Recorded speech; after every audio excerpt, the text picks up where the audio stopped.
नमस्कार। तो आज हम पढ़ेंगे शिशुनाग और नंदवंश के बारे में। तो पिछली वीडियो में मैंने आपको बताया था मगध का उत्कर्ष, उसमें हर्यंक वंश के बारे में पूरी जानकारी आपको दी थी। तो जब हर्यंक वंश समाप्त होता है तो उसके बाद शिशुनाग वंश आता है। इसका जो संस्थापक था वो शिशुनाग था, जिसका नाम शिशुनाग था। उसने मगध को अपने अधीन कर लिया और मगध पर साम्राज्य करने लगा शिशुनाग। आपको बता दूं कि मगध एक बहुत ही समृद्ध तो उस समय महाजनपद यानी प्रांत था, क्योंकि मगध में ही बहुत सारी नदियां बहती है, जैसे गंगा नदी, ये अपनी और भी कई नदियां हैं छोटी छोटी जो मगध से होकर जाती है। इस वजह से वहां पर जलोढ़ मिट्टी बहुत आती है। तो मगध की जो जमीन है वो बहुत ही उपजाऊ हुआ करती थी, आज भी उपजाऊ है। मगध की जो जमीन है, मतलब जो ये हमारा बिहार पटना, तो आज भी बहुत उपजाऊ है मगध की जमीन। तो यहाँ पर उनका जो आर्थिक स्थिति थी वो बहुत ही मजबूत थी, इसी कारण, क्योंकि वहां पर कृषि ज्यादा होती थी, इसलिए बहुत ही मजबूत स्थिति थी। और पिछली वीडियो में मैंने आपको बताया जो मगध के उत्कर्ष में, तो हर्यंक वंश का जो संस्थापक था बिंबिसार, उसने कई शादियां की थी। कई शादियां करके उसने युद्ध करने से शादियां करके दूसरे प्रांतों को अपने अधीन करना बहुत ही अच्छा समझा था। तो इसलिए अब पढ़ते हैं शिशुनाग वंश के बारे में। तो जब शिशुनाग ने हर्यंक वंश को समाप्त किया तो उसके बाद शिशुनाग वंश आता है। इसका जो संस्थापक था शिशुनाग वंश का, ये तो नाम से ही पता चलता है शिशुनाग था। इसने अवंती और वत्स को जीता था। इसने सबसे पहले जब ये राजा बना, सम्राट बना, तो इसने सबसे पहले अवंती पर आक्रमण कर दिया। तो आपको बता दूं, बिंबिसार ने जीवक को अवंती भेजा था। किसके इलाज के लिए? चंद्र प्रद्योत के इलाज के लिए। तो मगध और अवंती की बहुत ही मित्रता थी, तो इसने उल्टा ही कर दिया। शिशुनाग ने आक्रमण कर दिया अवंती पर और अवंती को अपने अधीन कर लिया, पूरा ही पूरा अवंती को उसने जीत लिया। इसी कारण उसका ज्यादा ही विस्तार हो गया। फिर उसने वत्स पर आक्रमण किया, जो वत्स महाजनपद था, उसने उसको भी अपने अधीन कर लिया और इसने अपनी राजधानी को वैशाली बनाया। पहले कहां थी राजधानी? पाटलिपुत्र। फिर इसने अपनी राजधानी को वैशाली शिफ्ट कर दिया। तो शिशुनाग का ज्यादा प्रश्न नहीं आते हैं। उसके बाद आता है कालाशोक। कालाशोक का जो वर्णन है वो बौद्ध ग्रंथ दिव्य बदान और महावंश से मिलता है। ध्यान रखना, कालाशोक का वर्णन कहां मिलता है? बौद्ध ग्रंथ दिव्य बदान और महावंश से। दिव्य बदान और महावंश से इसने अपनी, इसकी जो पहले राजधानी थी शिशुनाग ने वैशाली को ट्रांसफर कर दिया था। उसके बाद कालाशोक राज्य करने लगा, तो इसने अपनी राजधानी वैशाली से पाटलिपुत्र शिफ्ट कर दिया। तो अपनी राजधानी को इसने वैशाली से पाटलिपुत्र बनाया। लेकिन वैशाली उसने ये क्यों बनाया? वैशाली को उसने अपनी राजधानी, सांस्कृतिक राजधानी बनाया। क्या बनाया? सांस्कृतिक। तो ध्यान से याद रखना आपने, कालाशोक ने वैशाली को अपनी सांस्कृतिक राजधानी बनाया था। हमारी आज की आधुनिक सांस्कृतिक राजधानी कहां है? आपको बता दूं कहां है? वाराणसी, बनारस। जो हमारी आर्थिक राजधानी है वो कहां है? मुंबई। और जो हमारी राजनीतिक राजधानी है वो है दिल्ली। तो आज भी हमारी जो सांस्कृतिक राजधानी, यानी जो संस्कृत कोई बड़ा पैसे वाला होता है, जो बड़ा जो सांस्कृतिक हमारी राजधानी होती है, जैसे बनारस है, तो जो कोई बड़ा अगर पैसे वाला होगा, सेठ होगा या कोई ऐसा ज्यादा पैसे वाला होगा, तो वो कहां से पंडित को बुलाएगा? हवन या कोई शादी ब्याह करना होगा तो वो सीधे आज भी बनारस से बुलाते हैं कि बनारस से पंडित को ले आओ।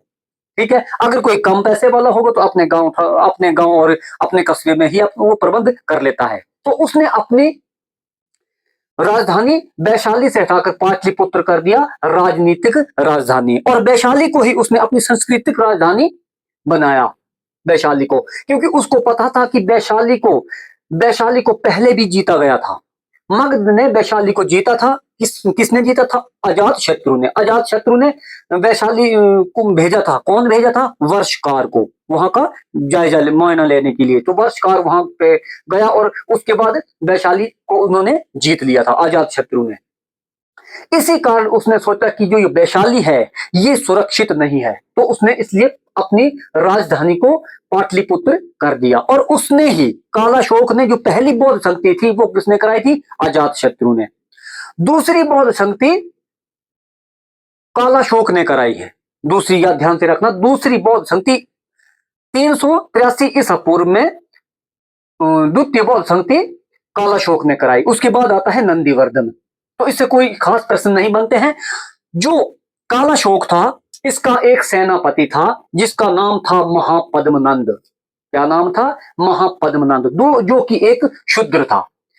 ऐसा इतिहासकारों का कहना है कि पहले वो एक आम सैनिक था। उसके बाद कालाशोक की जो पत्नी थी, कालाशोक की पत्नी के आग्रह पर उसको मुख्य सेनापति बनाया गया था। इतिहासकारों का कहना है कि जो कालाशोक की पत्नी थी उसके और महापद्मनंद के अवैध संबंध थे। तो इसी कारण महापद्मनंद को उसने अपना सेनापति बना दिया। किसने? कालाशोक ने। उसके बाद नंदीवर्धन को जब उन्होंने खत्म किया, किसने? महापद्मनंद ने। इनकी हत्या करके वो खुद सिंहासन करने लगा। उसने ये सोचा था, वो एक शूद्र था, तो उस समय जो राजा हुआ करते थे वो क्षत्रिय हुआ करते थे, यानी राजपूत हुआ करते थे उस समय। आपने देखो महाभारत में जो ब्राह्मण होता है वो शिक्षा प्रदान करने का काम करता है, और जो क्षत्रिय होता है वो युद्ध लड़ने का काम करता है। जो शूद्र होता है वो हमेशा दास रहता था, पहले ऐसा हुआ करता था। तो वो एक शूद्र था, इसलिए उसको पहले सेनापति बनाया गया। किसके आग्रह पर? कालाशोक की पत्नी के आग्रह पर। और ये सेनापति बन गया तो इसने उनको, उस वंश को ही समाप्त कर दिया। उसने ये सोचा कि मैं क्षत्रियों को नष्ट कर दूंगा, नष्ट कर दूंगा। और इसने एक उपाधि धारण की जिसका नाम था सर्व छत्रांतक। सर्व छत्रांतक मतलब सर्व क्षत्रियों का नाश करने वाला।